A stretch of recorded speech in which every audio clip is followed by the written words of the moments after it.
In this video, I'm going to show you 7 things that the top 1% of DTC brands do differently. And I'm not talking about the brands doing 500k a year, but I'm talking about those that are crossed 10 million and kept going. Because here's what most people don't realize. The difference between a brand stuck at 300k a month and a brand doing 3 million a month isn't necessarily creative talent, budget, or even the product. It's systems. 7 specific systems that the top brands run every single week while everyone else is scrambling to figure out why their ads are dying. And some of those are gonna feel obvious once you hear them, but I guarantee you're not doing at least 3 of them. And the ones you're ignoring, those are probably the exact reason you can't break through that current revenue ceiling. And one of them will completely change how you think about ad fatigue. Another one is why top brands don't panic during Q4 while everyone else is scrambling. So I'm gonna walk you through all 7, what they are, why they matter, and what happens when you skip them. Without further ado, let's get into it. Alright, number 1. Top brands track concept fatigue, not ad fatigue. And this is probably the biggest mistake I see brands make when they're trying to scale. Because here's what happens. You launch an ad, let's say it's a UGC testimonial video. The hook is something like, I used to struggle with acne until I found this. It crushes for 2 weeks, then performance drops, so you kill it. And you think, okay, that angle is dead, time to test something completely different. Except that's wrong. The ad died, yeah, but the concept didn't. I struggled with acne until I found this angle. Well, that's still valid. The problem is the execution fatigue. Top brands understand this. They track fatigue at the concept level, not at the execution level. So when a UGC ad dies, then they don't completely abandon the entire angle, but just rotate the format. They'll take the same I struggled until I found this concept and test it first as a founder video or a before and after static, or maybe even B-roll plus music TikTok style video. And half the time, the new format prints even harder than the original. And most brands are killing concepts way too early because they're confusing ad fatigue with concept fatigue.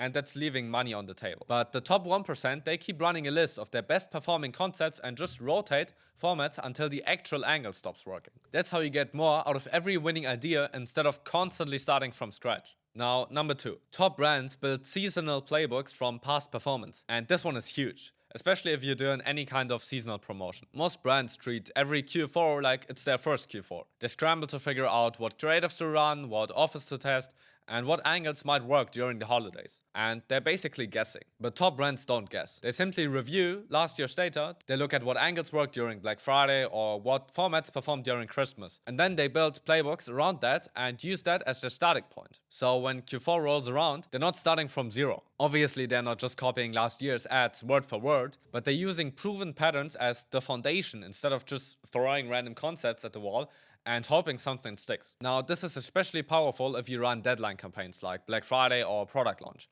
because you don't have the time to test your way into winners. You need to execute with confidence from day one, and having a seasonal playbook means you can do that. Most brands don't do this because it requires documentation, and documentation feels boring. But the top 1% do it anyway, because boring systems compound into predictable growth. Now, number 3. Top brands iterate, starting with the lowest friction changes first. And this is about how you approach creative testing, because most brands will take a winning ad and immediately jump to testing completely different formats or creators or concepts. Which makes sense, yeah, you're trying to find new winners. But here's what the top brands do differently. They start with the lowest friction changes first, and then move up the ladder. So if they have a winning ad, they'll first test different hooks with the same format, the same creator, same everything else. Just swap the hook. Then they'll test different visuals or aspect ratios, but still same format and creator. And then they'll test different creators, and after that different formats like UGC to founder, or UGC to static. And then they'll test different concepts and lastly different avatars. You see the difference?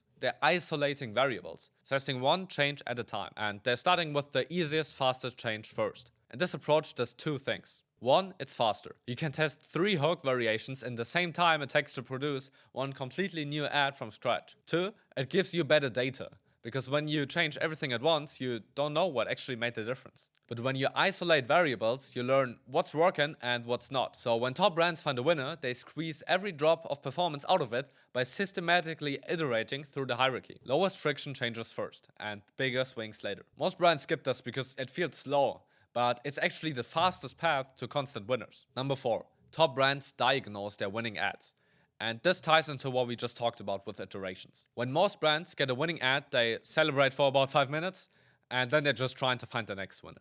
But top brands do something different. They break down exactly why the ad worked. Was it the hook? Was it the format? Was it the creator? Was it the offer? Was it the visual style? Was it the music? Was it the pacing? They isolate all the variables and figure out what made this a winning ad. And once they know that, they can just replicate it. So if they realize the winning ad worked because of a specific hook pattern, they can use the same hook pattern across other concepts. If it worked because of the creator's energy, they can just keep hiring that creator for more ads. And if it worked because of the visual style, they can apply that same style to other ads. And this is how top brands turn one winner into 3 to 5 new ones. And then they systematically apply those learnings across their entire creative pipeline. Most brands don't do this because it requires discipline. It's easier to just keep testing random stuff and hoping something hits. But the top 1% understand that diagnosing winners is how you build a repeatable creative system instead of just relying on luck. Now, number 5. Top brands analyze their losers. And this is the flip side of diagnosing winners. Because most brands launch an ad, it flops, they kill it and move on and never think about it again. But the top brands, they do the exact opposite. They look at their worst performing ads and figure out why they failed. Was it a bad hook? Was it the format? Was it the offer? Was it the creator? Was it the timing? Because here's the thing. If you know why your ads are not performing, you can reduce the patterns that show up in your losers. And when you stop producing losing patterns, your win rate goes up automatically. So top brands keep a running dog of what doesn't work. And they use that as a filter when they're reviewing new concepts. If a new ad has 3 patterns that consistently show up in losers, they just kill it before it even goes into production. This is how top brands increase their hit rate over time. They're not just trying to find more winners, but they're actively eliminating patterns that lead to losers. Now, for a lot of you, analyzing losers might feel like a waste of time. You'd rather focus on what's working. But the multi-8 and 9-figure brands know that avoiding bad decisions is just as valuable as making good ones. Number 6. Top brands use wave media buying for deadline campaigns. And this is a tactic most brands have never heard of. So here's how it works. Let's say you're running a Christmas campaign or a product launch. Just any campaign with a hard deadline. Most brands set a daily budget and let it run. Maybe they increase spend if the performance is good. But top brands, they use wave media buying. They double their ad spend every day as long as performance stays within KPIs. And the moment it dips, they just kill it. So let's say day 1, they spend 5K.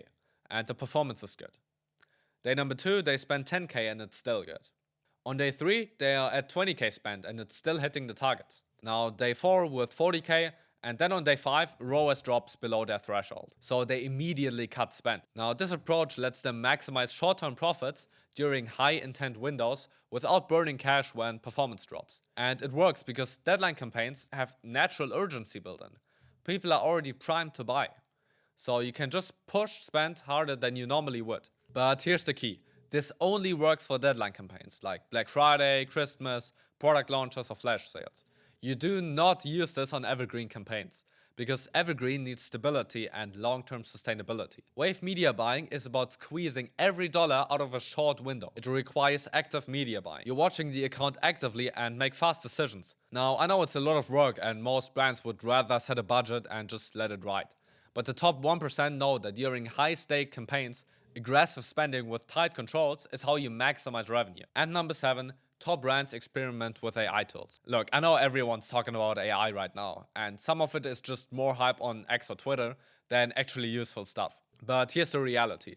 AI tools like VO3, Sora 2, Nano Banana, they're the future of creative production, whether you like it or not. And the brands that are playing around with them now are going to have a massive advantage when these tools become mainstream. Because here's what happens. Some AI tools go viral. Everyone rushes to figure out how to use them. But by the time most brands get around to testing it, the window has already closed. While top brands are already experimenting. They're testing those tools on small budgets, seeing what works and learning how to integrate them into their workflow. So when something does blow up, they're ready. And beyond just staying ahead of trends, experimenting with AI tools is how you reduce production cost and increase output. If you can use AI to generate 10 variations of a static ad in 10 minutes instead of waiting 3 days for a designer, then that's a massive unlock. The top 1% are treating AI tools like a playground. They're having fun with it, testing stuff and just figuring out what's possible. While most brands are sitting on the sidelines waiting for someone else to prove it works first. But by the time it's proven, the advantage is already gone. So if you're not experimenting with AI tools right now, then you're just gonna get left behind. And you're gonna be completely surprised when something goes viral and you have no idea how to use it. Alright, so that's all 7. Track concept fatigue, not ad fatigue. Build seasonal playbooks from past performance.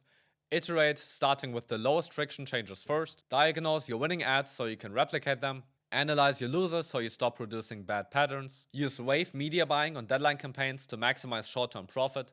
And experiment with AI tools so you're not caught flat-footed when the next big thing drops. Those are all 7. And the brands that execute on them, they're the ones breaking through 10 million while everyone else stays stuck. Now, if you want to see how we actually implement this stuff and much more for brands, spending over 100k per month on meta ads, then just hit me up on Instagram at felix.link_, and I'm happy to walk you through what that could look like for your brand. Alright, that's it. Now go implement this, and I'll see you in the next one. Peace.